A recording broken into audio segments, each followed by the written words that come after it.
vai falar hoje sobre violência obstétrica, né? Como é que a mulher pode identificar essa violência e quais os direitos das pacientes. Isso porque a gente teve uma situação nessa semana, né, Buganza? De uma paciente, é um caso até antigo, não é um caso de agora, já faz alguns anos, Sim. mas ela entrou na justiça. Você quer Isso. acrescentar? A denúncia, né, criminal foi por uma violência obstétrica contra um médico, né, na maternidade municipal Lucila Balalai, que foi feita pela 24ª Promotoria de Justiça de Londrina. E de acordo com o Ministério Público, a vítima seria uma adolescente e o caso teria acontecido em 2019, quando a jovem tinha apenas 16 anos. A agressão teria acontecido durante o trabalho de parto. A promotora Suzana de Lacerda, que é responsável pela pasta, destaca que durante o procedimento na jovem, o médico teria realizado de forma desnecessária e sem o consentimento dela um procedimento que é feito quando há necessidade de facilitar a passagem do bebê. Na ação também é destacado que, apesar de ter sido questionado sobre a necessidade dessa incisão por uma enfermeira e dos apelos da adolescente para que não fosse submetida ao procedimento, pouco antes de realizar, o médico teria falado que quem manda ali, isso é abre aspas, tá? Quem mandava ali era ele. Vamos acompanhar agora um trecho da declaração que foi dada pela promotora Suzana de Lacerda sobre esse assunto. A 24ª Promotoria de Justiça de Londrina ofereceu denúncia em razão de ter atribuições na área de saúde por violência obstétrica em face de médico que na ocasião era servidor público municipal e atuava na maternidade Lucília Balalai. O fato ocorreu durante o parto de uma adolescente em 2019 e o procedimento transcorreu e foi apurado nesta promotoria.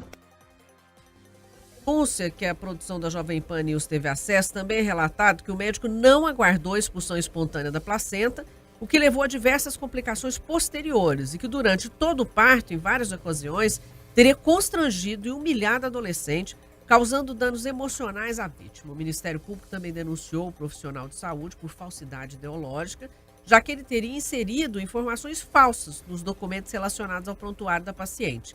Além da condenação pela violência obstétrica, a 24ª Promotoria de Justiça de Londrina também pediu que o denunciado seja condenado a indenizar a jovem R$50 mil por danos morais e materiais causados no parto. Olha, é de embrulhar o estômago, né, Raquel? Não, com certeza. Assim, é chocante, né? A gente vê que casos desses acontecem e demoram tanto até para a gente conseguir ver um desdobramento, né? E nem 2019. todos denunciam. Exatamente. Nem todos denunciam. Isso aqui é um caso de denúncia e você vê que é um caso super isolado, porque isso aqui acontece muito. Sim. Né? Então, até para a gente discutir um pouco mais desse assunto, como é que a mulher pode identificar, porque tem gente que vai, a pessoa está tão vulnerável, aquela situação está tão complicada ali naquele momento, que ela não consegue nem identificar o que é uma violência obstétrica, se ela foi vítima dessa violência e quais os direitos que ela tem como Sim. paciente. Né? E até porque uma adolescente de 16 anos acha que às vezes aquilo é até normal, ela não sabe qual que é o procedimento. Né? Ela acha que o médico está fazendo ali o que tem que ser feito e ela está sendo vítima dessa violência. Mas para orientar melhor as mulheres sobre o assunto, nós já estamos recebendo aqui nos nossos estúdios a doutora Nilza Sacomã, sempre atende a gente, especialista no direito à saúde. Doutora, primeiro, bom dia, obrigado por a senhora aceitar mais uma vez o convite. Eu que agradeço.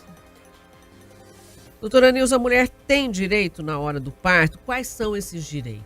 Bom, veja bem, a mulher tem direito a fazer um plano de parto. O que é isso? Ela escreve, ela pode escrever de forma manuscrita ou pode fazer realmente um projetinho, dizendo, olha, eu quero ser acompanhada por uma doula, quero ser acompanhada no parto pelo meu parente, meu marido, eu não quero sofredor, eu não quero, não aceito a episiotomia, que aliás, a episiotomia é proibido. Você só pode fazer em casos extremos, porque ele causa um dano irreparável, muitas vezes. Esse corte entre a vagina e o ânus, há uma ligação desses dois órgãos e dificilmente ele volta no lugar e a pessoa passa a ter um dano eterno, né? Então ela pode colocar isso, olha, quero anestesia de tal forma, quero que o neném fique comigo no quarto, quer dizer, esse plano de parto, ele tem que ser respeitado porque ele é admitido por lei, né? SUS, No SUS, Porque às vezes as inclusive no pessoas SUS. ouvem isso e falam, não, mas isso é só para quem tem um plano particular. Não, no Não. SUS também a pessoa O tem plano de parto é um direito da paciente. Ter uma doula, que é aí uma pessoa experiente em parto, para acompanhar todo o processo de parto, também é um direito dela, né? Por que eu estou falando da doula? Porque ela não é uma enfermeira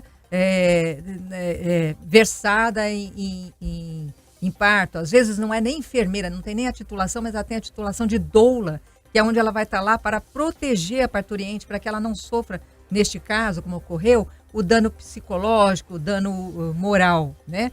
Porque, veja, os médicos são muito arrogantes. O médico vai falar, quem manda aqui sou eu, ele está na profissão errada. Ele tem que ser afastado da profissão, porque ele tem uma relação ali de consumo, ela é consumidora, né? Ele é um prestador de serviços, então ele deve respeito, deve agir com ética. Ele não poderia ter feito o que ele fez com essa parturiente. Doutora, no momento em que uma mulher identifica esse tipo de violência, não é?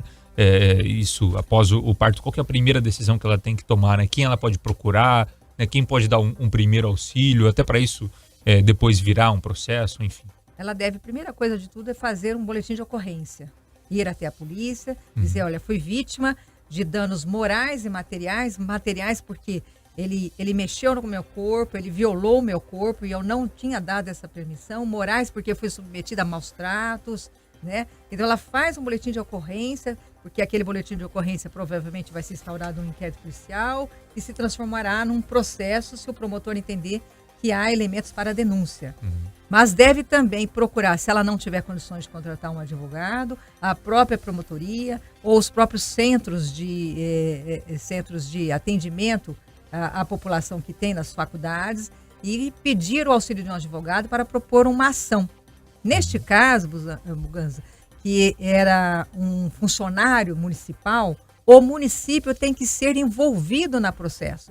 Porque é o que eu digo, ele cometeu o município o dano da culpa em elegendo e em vigilando, que é o que nós chamamos quando você elege mal o seu preposto e não vigia os atos do seu preposto. Então, ele responde solidariamente, objetivamente, pelo dano causado pelo seu preposto, né? Não importa que esse médico tenha pedido exoneração, entendo que o município tem que ser responsabilizado por ter eleito um mau médico para essa atividade. E ainda nessa questão da denúncia, por exemplo, né, é óbvio que cada caso é uma situação específica, né? Mas, por exemplo, estamos com uma mulher em situação ali de trabalho de parto. A gente sabe que ela está vulnerável para ela pedir socorro, para ela tomar alguma decisão, mas tem alguém que está acompanhando e ele percebe essa atitude do médico que não está sendo condizente, não é? Que ele está sendo grosseiro, que ele está tomando ali as medidas de forma ríspida. Essa pessoa pode procurar naquele momento uma direção do hospital para intervir? Quem que ela... Porque assim, nesse caso até a enfermeira tentou intervir, né? Como a gente vê, às vezes a enfermeira não quer bater de frente com o médico porque ela também ali está atendendo o médico. Ele pode procurar a direção do hospital, ela está subordinada, né? E é complicado porque os enfermeiros passam muito por isso. Exato. Não só em situações como essa. Então, tem que procurar a direção, né, do E o hospital. médico normalmente não aceita, Sim. porque assim, ele é o médico.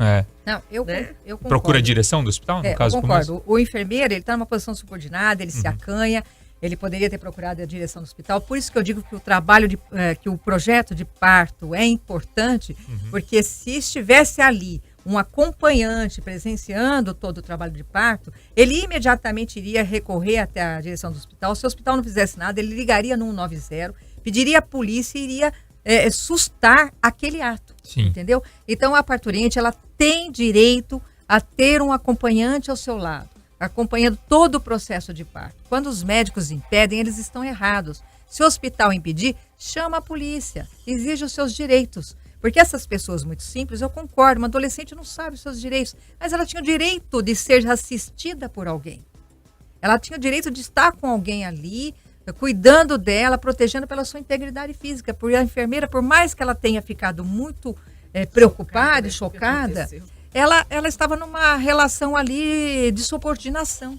Né? Ela não poderia ter feito nada. Ela tem o emprego dela, a gente sabe que é difícil também, você está ali no momento, bater de frente com o médico, falar, o médico vai pedir minha demissão, enfim, né? É uma coisa muito Agora, difícil de essa resolver. adolescente também, os familiares também deveriam ter feito uma denúncia no próprio saque do hospital, né? Fazer a denúncia, lavrar essa denúncia e exigir por escrito um protocolo de que havia feito a denúncia. até para a gente encerrar, para falar dos crimes aí que podem ocorrer nesse caso, se o médico que faz submete um paciente a uma situação dessa, ele pode perder o direito de exercer a profissão. O que implica nesses casos? Veja, ele cometeu um crime aí de lesão corporal quando ele fez episiotomia sem ter sido autorizado para tal. Vai responder, porque ele causou um dano ao corpo físico da paciente. Ele cometeu um outro crime, que foi a falsidade ideológica, quando ele falsificou o prontuário dizendo que ele não tinha feito a episiotomia e que tinha aguardado a dequitação, que é a expulsão natural da placenta. Então, esses já são 2 crimes que ele vai responder, porque ele violou o corpo dessa paciente.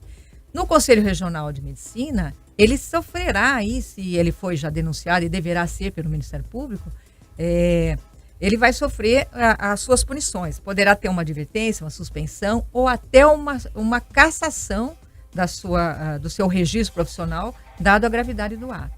Eu entendo que o município, mesmo ele tendo pedido a exoneração, que é o que eu soube, deveria apurar sim o fato, registrar na sua ficha funcional, para que esse médico não viesse a fazer um novo concurso e continuar causando danos aos pacientes, né? Ele tem que ser, na verdade, responsabilizado pelo que ele fez.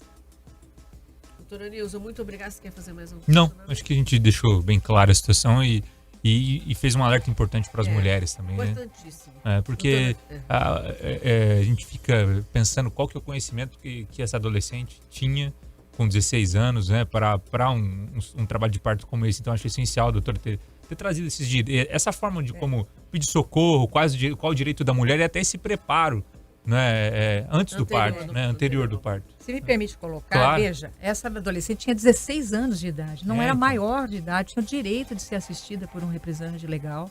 Ele violou o estatuto do adolescente, do menor do adolescente, quer dizer, esse médico foi criminoso em todos os atos e ele vai responder por tudo isso. Assim esperamos. Doutora Nilza, muito obrigada mais uma vez agradeço. pelos esclarecimentos. Bom dia. Bom dia. Obrigado, doutora, mais uma vez. Pan News Londrina, agora 10h38. Vamos fazer mais uma pausa? Vamos fazer um intervalinho. Faz intervalo, já a gente está de volta.